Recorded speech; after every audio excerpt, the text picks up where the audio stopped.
Every Tuesday, I go to prison. Not because I'm on work release or because I did something bad. Every Tuesday, I go to prison because I teach a class out there, a class in debate. Now, the idea sprung out of an article that I read a couple years ago. Myself and a couple of the other founders got together and read a story about a prison debate team in the Pacific Northeast that had beaten a team from Harvard. And we thought, wow, that's kind of new. Why is it we don't do this here? Now, Boise State has a very illustrious prison debate team, or speech and debate team. We just won our 4th consecutive national championship last week. Thank you. That's very kind of you. But the motive behind what speech and debate is, I think, can be more than how it functions on the circuit. You see, there's a lot of people that have voices that are often not heard.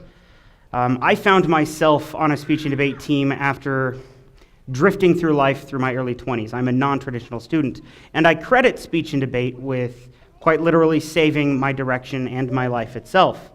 And so if a person like me can find and enjoy what speech and debate is, I think there is no specific reason why others can't find their own access, their own voice. Now, there's no specific reason why speech and debate can't be for semi-affluent teenagers. So we started a program.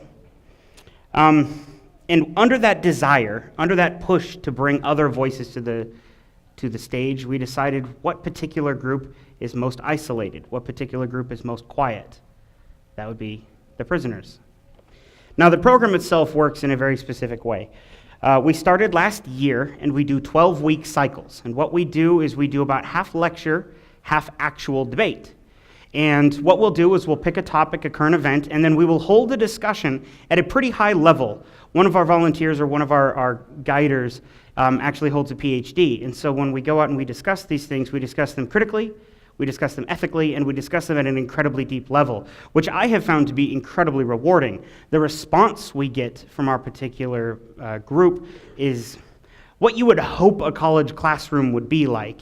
If you've ever been in a classroom or watched some of the responses that you can get while sitting at the back of the class, you usually don't see hands raised, but I can promise you that if you introduce a topic in our group, you will get no less than 20 questions, which, as an educator, that's something you would always hope for.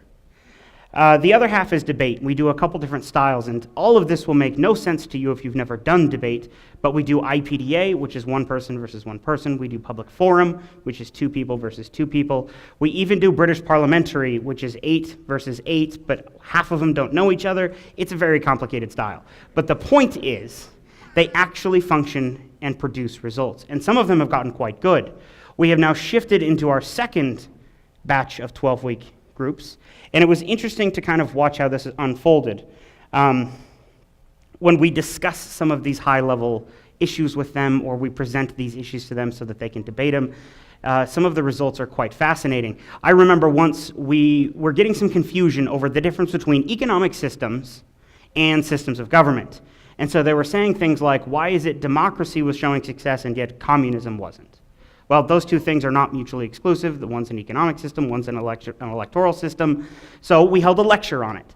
And at the end of it, I challenged them. I said, go back, and when we see you next week, I want you to return, and I want you to have crafted what you think the perfect government will be. Will it be totalitarianism? Will you be a dictator? What kind of economic system will you employ? I expected, paragraphs, but I got essays. They responded, and they wanted to prove me wrong. They came back and said, no, read that and I'll tell you why I could fix the world. Well, how else am I supposed to take that? It's quite a moment. Now, I think the speech and debate atmosphere is quite essential to how we function. There's a few things that it does. Debate itself is transformative. Now, I told you a little bit about what it did for me. It found my voice. It found me on this very stage. It gave me direction and purpose in life. And I fundamentally believe that it can do that for anybody, even if you find yourself in prison. There was an interesting moment where the first group was meeting the second group, and we decided we would bring them together. The idea was they would graduate and move on, and then we'd get a whole new group of guys. But we didn't. A lot of them wanted to stay. So we decided to introduce the new guys to what debate could be or should be. So we said, go around the room and tell us, what debate has done for you, or what it means to you. Now, what I expected was, well, debate is interesting because there's moments of cross-examination where I get to ask them questions. What we got was something entirely different. By the time they were done telling us what speech and debate meant to them, there weren't really any dry eyes in the room.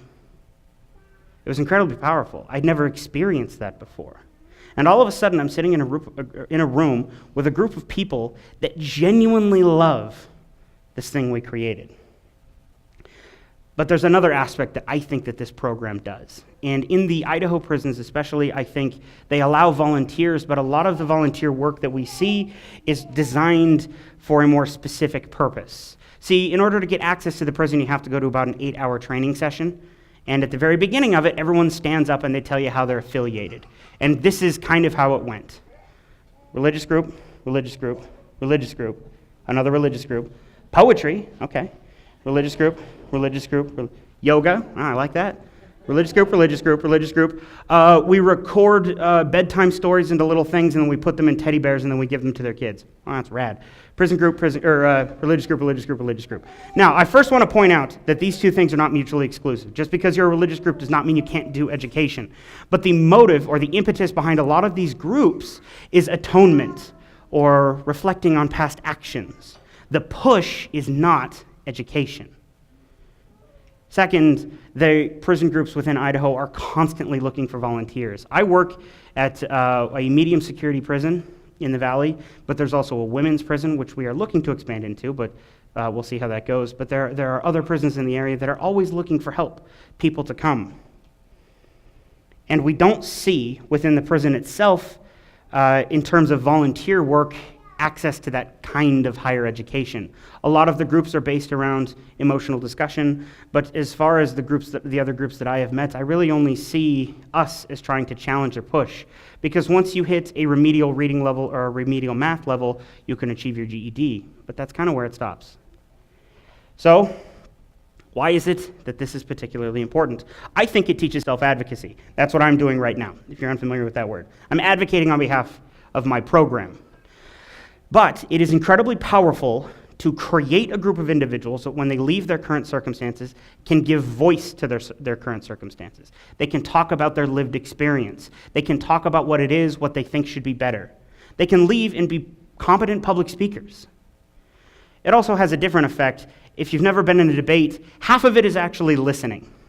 And you're not just listening, you're listening to someone tell you that you're absolutely wrong about everything that you think in the world. Now, I know most people aren't really comfortable with that, but if you can get through that experience, like multiple times, you're already in a better place in the world. Criticism means something different to you, and you start to break apart the idea that criticizing your idea is criticizing you. Those two things are not the same. So I think it does that as well. But also, it gets access. It gets you the ability to create your own world. So, what can you do? Well, there's a couple different things. I think that if you wanted to get involved in the prison system, first, they'd love to have you. I sit in a room of educators, and I think it would be awesome to see a new group go through the training and create their own program. And it can be something that maybe a college first year might find boring. But I guarantee you that if you enjoy statistics, that there is someone in prison that would love to learn it from you. I guarantee it. If you know something, if you feel a passion about anything, take it to the prison. Go through the training, create a program. People will come, people will watch, people will listen, and they'll want to know. Also, they have a secondary program called I Do Teach, Free to Succeed. I Do Teach is a program here. You check that out, but I'm not plugging them. Free to Succeed is a program that they do in terms of helping individuals that have been recently released from prison. So what you'll do is they'll pair you with a person, and if you've been detached from the world for 40 years, there's a little catch-up that you'll need to do, so you'll help. It's a brand new program that the prison is pushing forward. I find it to be incredibly rewarding, so if you wanted to access help that way, you are totally invited to do so.